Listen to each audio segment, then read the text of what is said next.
On today's Locked On Diamondbacks podcast, we got Ben Caspick of Locked On Giants on the show to discuss former friend of the D-backs, Robbie Ray, and his potential impact with the Giants in 2024, and so much more on today's Locked On crossover. You are Locked On Diamondbacks, your daily Arizona Diamondbacks podcast, part of the Locked On Podcast Network, your team every day.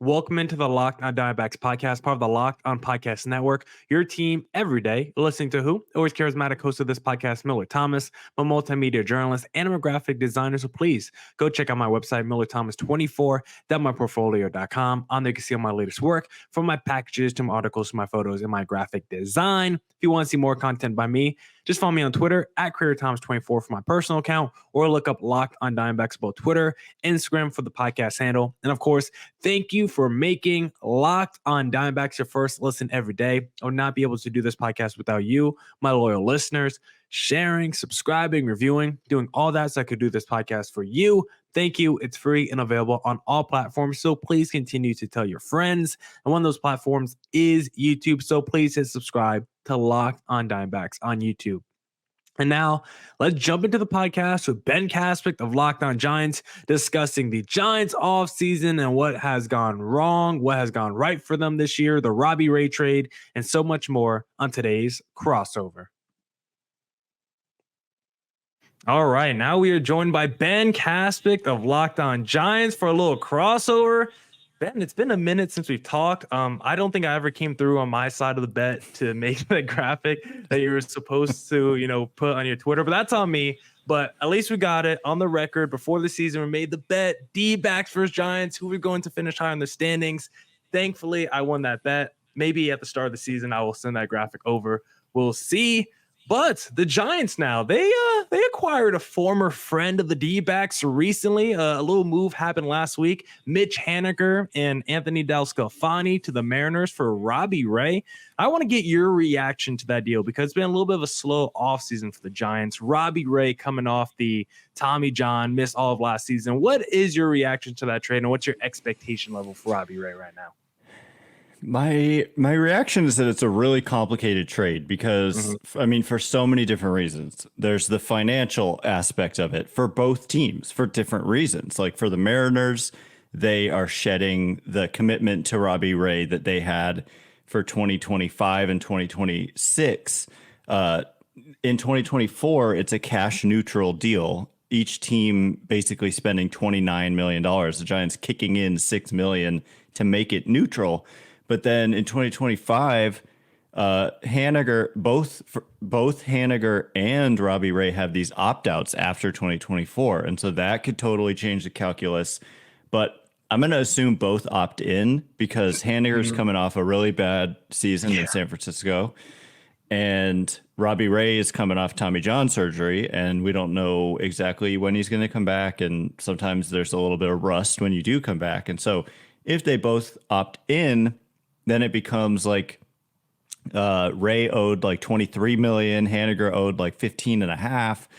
So then the Mariners saving a little money there, and then Robbie Ray under contract for an additional year at 25 million. So for me, from the Mariners perspective, it's about kind of shedding payroll in an area where they already have a surplus of talent in their starting rotation. And for the Giants, I see it as a big fat win because they get rid of two players who just the way I like to describe it. Yeah, the way I like to describe it is like if you polled fans and said, what are your thoughts on Mitch Haniger and Anthony DeSclafani?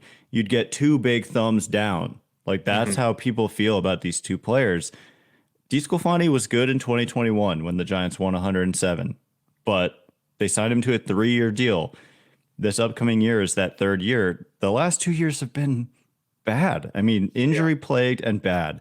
And if you look up what Haniger did last year, injury plagued and bad. Awful. He was really bad, like probably the worst season of his career. Maybe like his rookie first taste in the big leagues with the D-backs wasn't perfect either, but he was really good in Seattle and he was just bad here last year. And he's getting older and he was kind of injury prone. And so to turn that into a guy who won the Cy Young Award, not that long ago and was pretty good in Seattle the next year after he turned that Cy Young Award into a $110 million contract. Yeah, bad deal. To turn two players who just like weren't good for you into a guy who has Cy Young. I wouldn't guess that Robbie Ray is going to win another Cy Young, but as D-backs fans well know, the guy has really good stuff and strikeout stuff. And so to turn two, essentially, I don't want to say bad players, but players who didn't perform well for the Giants into that,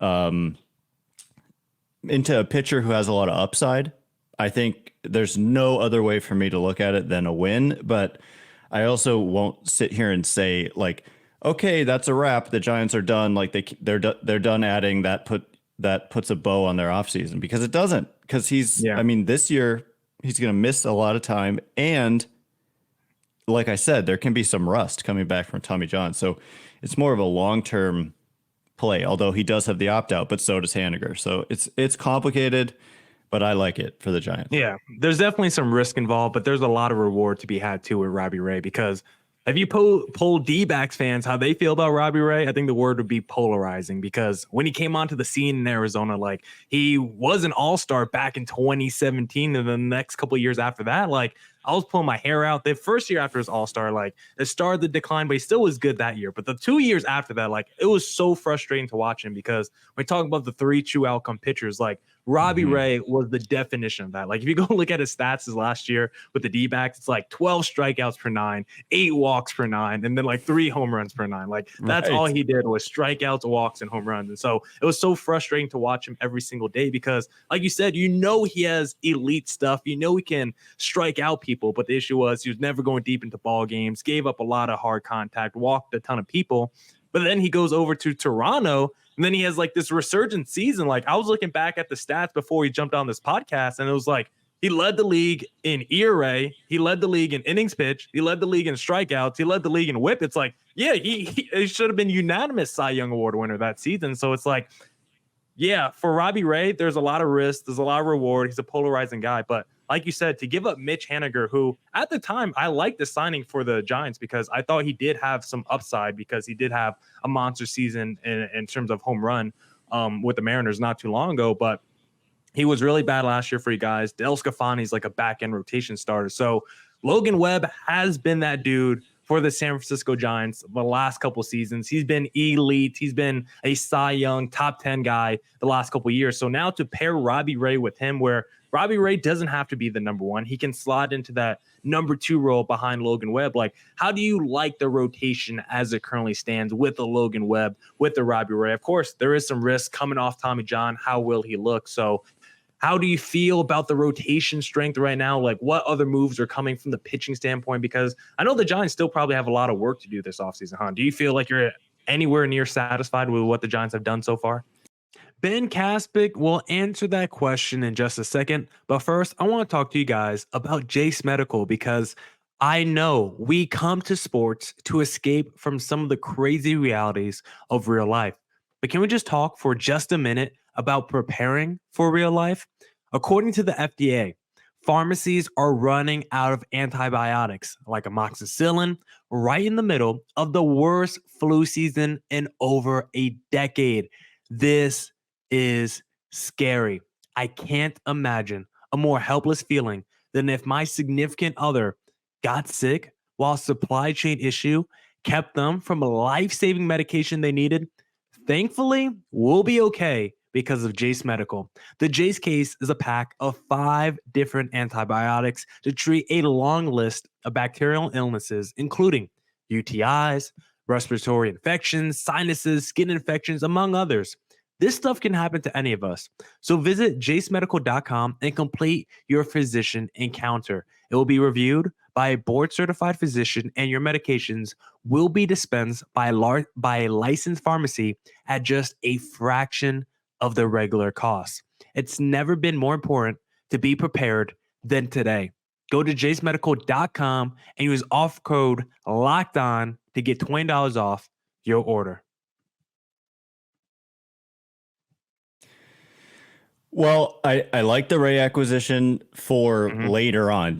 Like that's the thing. You got to play the first half of the season first, and you're not going to have him, and you're not going to have Alex Cobb as well, who was coming off hip surgery, and the recovery timeline was like 6 months before I think he even starts throwing again, and that took place right after the season.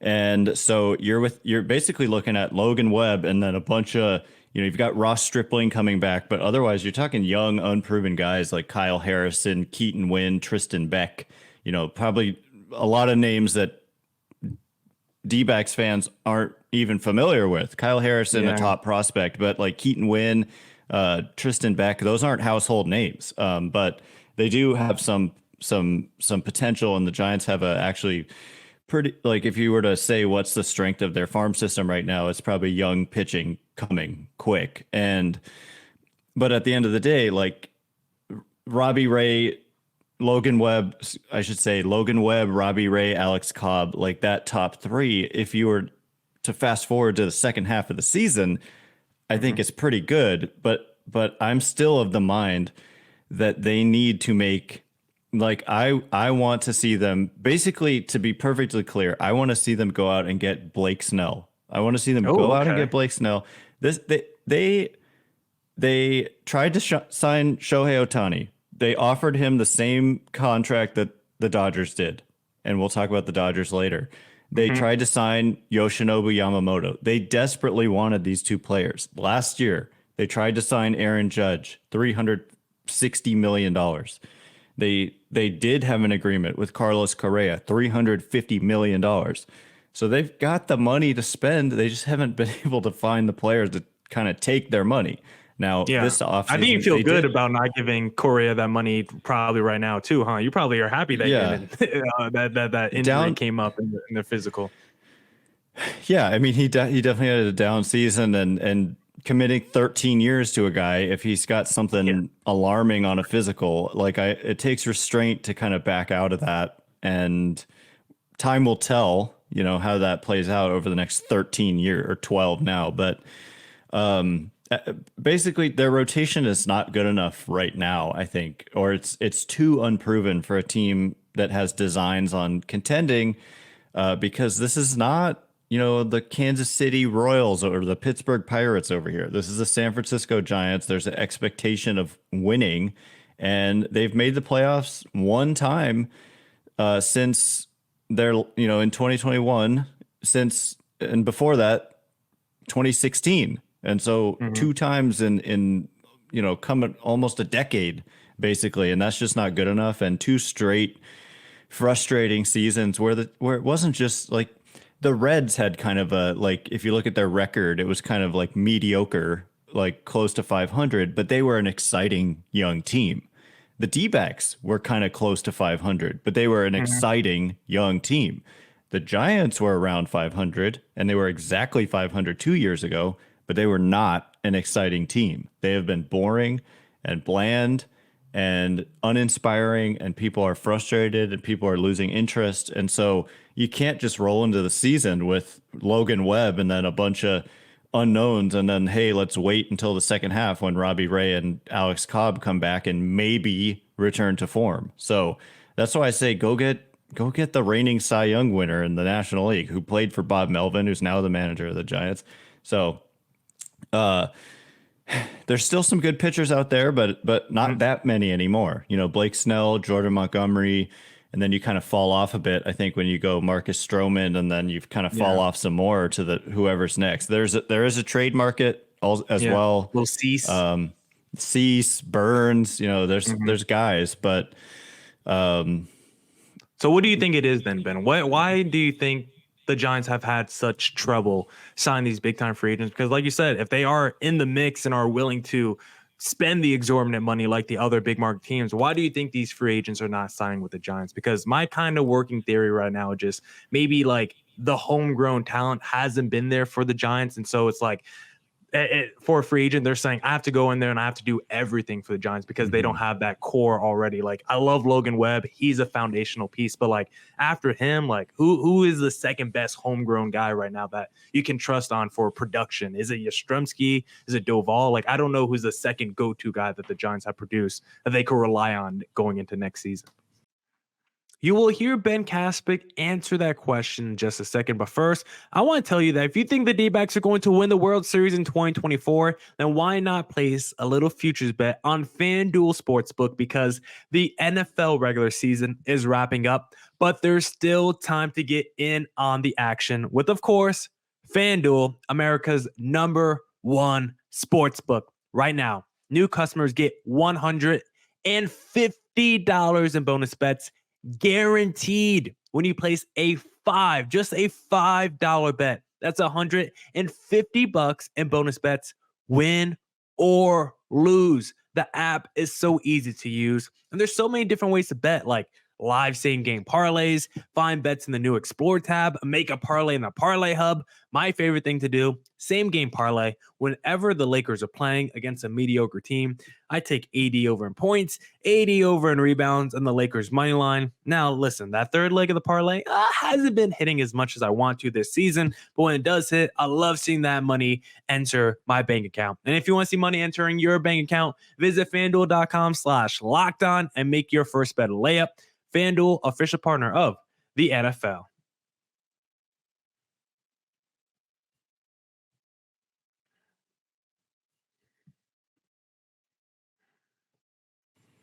Well, I'll give a shout to Patrick Bailey, who I think had kind of a breakout season defensively, especially. I mean, he was like arguably the best defensive player in baseball last year, even though he played like 95 games or so.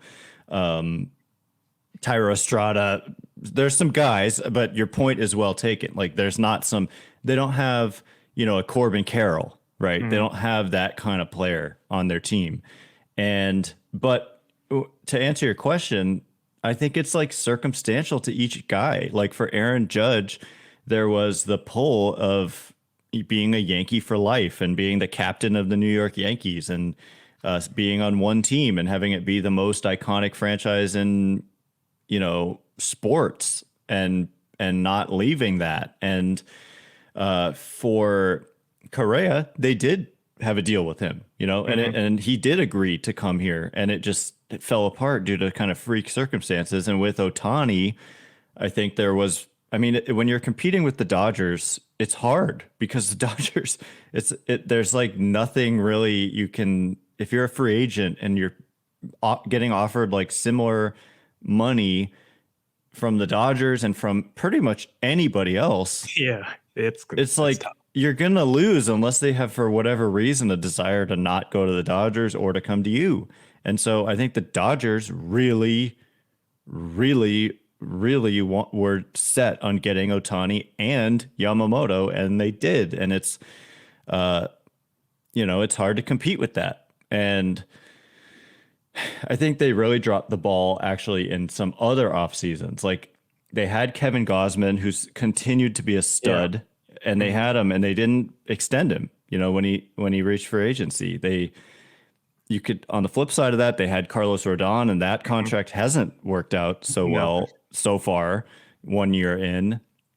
But do you think they should just maybe taken like the plunge on both of them if they had Gausman and then also brought in a Rodon and like, okay, at least you would have had one of them work out for you. Well, and maybe the other one's a bad contract. The thing is, Gausman, like he was such a good fit, not just baseball wise, but like clubhouse wise, and just he liked being a Giant. He was like best friends with Logan Webb.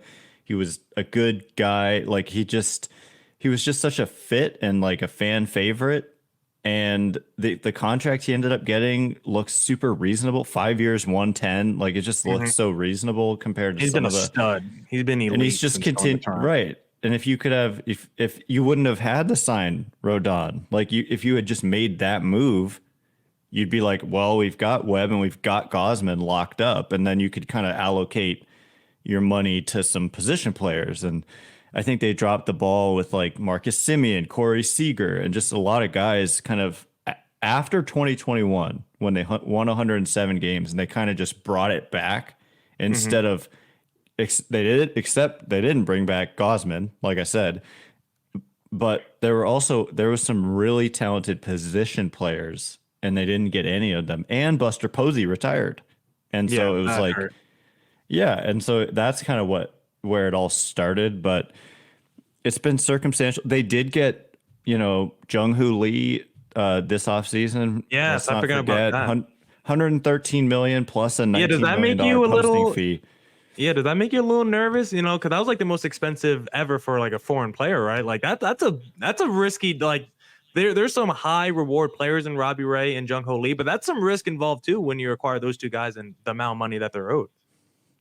Yeah, there's some risk, but I think there's risk with everybody. There's more risk, I would say, like for me as a analyst, I'm not an analyst of foreign players nearly as well as it's much easier for me to give my opinion and take and statistical opinion on a guy who's played Major League Baseball as opposed to someone who's played in the Korean League. And what I love about Jung-Hoo Lee, first of all, he's got quite a great personality, which we learned as Giants fans kind of watching his press conference. And so he's like really confident, but not cocky. And he's, what I also love is that he's 25 years old. And so this is a Giants team. Mm-hmm. You mentioned like the lack of kind of, when you say homegrown, I kind of equate that a little bit with like young too. Yeah. They haven't had a lot of young players come up and like make an impact. And so Yaz was like a 30-year-old rookie making an impact. Yeah, exactly. Like, it's like homegrown guy. When that's your guy, it's like, well, okay, what does your future really look like? Whereas, if Jung-Hoo Lee turns out to be a good player, and he's certainly an interesting player, strikeout rates in Korea of like 5%, which is exceptionally low, tons of contact, high batting average.